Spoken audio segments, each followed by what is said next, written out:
আসসালামু আলাইকুম। Turning point with Fahia YouTube চ্যানেলে আপনাদের স্বাগতম।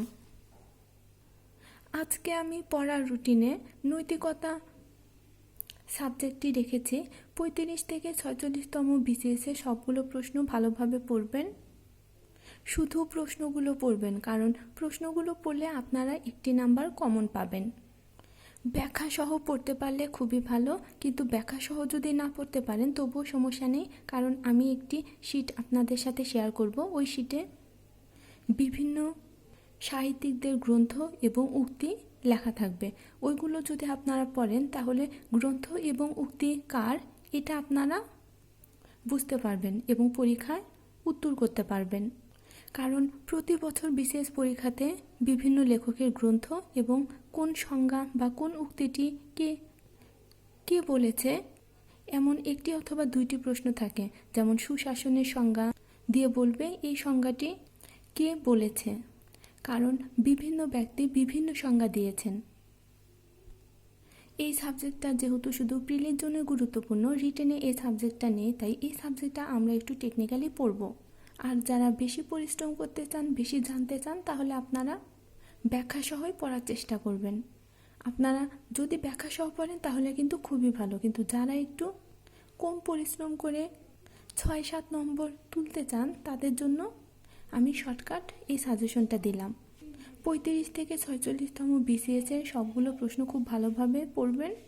অনেকেই বলবে ব্যাখ্যা সহ পড়তে, কিন্তু আপনি যদি ব্যাখ্যা সহ পড়তে যান, ব্যাখ্যায় অনেক কবি সাহিত্যিক আছে, সবাই কিন্তু গুরুত্বপূর্ণ না। আর এত পড়লে আপনি মনেও রাখতে পারবেন না হয়তো। যদি মনে রাখতে পারেন তাহলে আলহামদুলিল্লাহ আপনি পড়বেন, আর যদি মনে রাখতে না পারেন তাহলে 35 থেকে 46তম বিসিএসের প্রশ্নগুলো খুব ভালোভাবে মুখস্থ করবেন। এবং আমি যে শীটটা আপনাদের জন্য শেয়ার করব ওই শীটটা খুব ভালোভাবে মুখস্থ করলেই ইনশাল্লাহ 10-এর মধ্যে 6-7 নাম্বার আপনারা তুলতে পারবেন।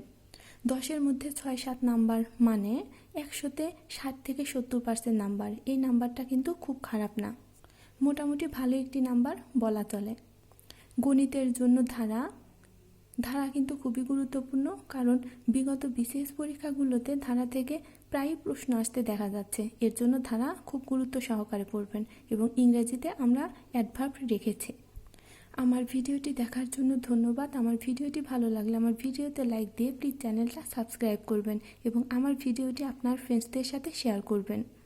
এবং আপনাদের পরিচিত অনার্স পড়ুয়া ছোট ভাই বোনদেরও আপনারা ভিডিওটি শেয়ার করতে পারেন, যেন তারাও এই ভিডিওগুলো দেখে বিসিএসের জন্য প্রস্তুতি নিতে পারে। আর যারা নতুন আজকে আমার ভিডিওটি প্রথম দেখবেন, তারা আজকের ভিডিও থেকে পড়া শুরু করলে আপনারা অনেক কিছুই বুঝতে পারবেন না এবং আপনাদের কাছে পড়া বেশি দেওয়া হয়েছে এমন মনে হবে। তাই আপনারা আজকের ভিডিও দেখে না পড়া শুরু করে ডে 1 এই দিনের ভিডিও থেকে আপনারা পড়া শুরু করুন। তাহলে আপনাদের পড়াটাও সিরিয়ালে হবে এবং আপনারা সিকোয়েন্সগুলো বুঝতে পারবেন। আল্লাহ হাফেজ।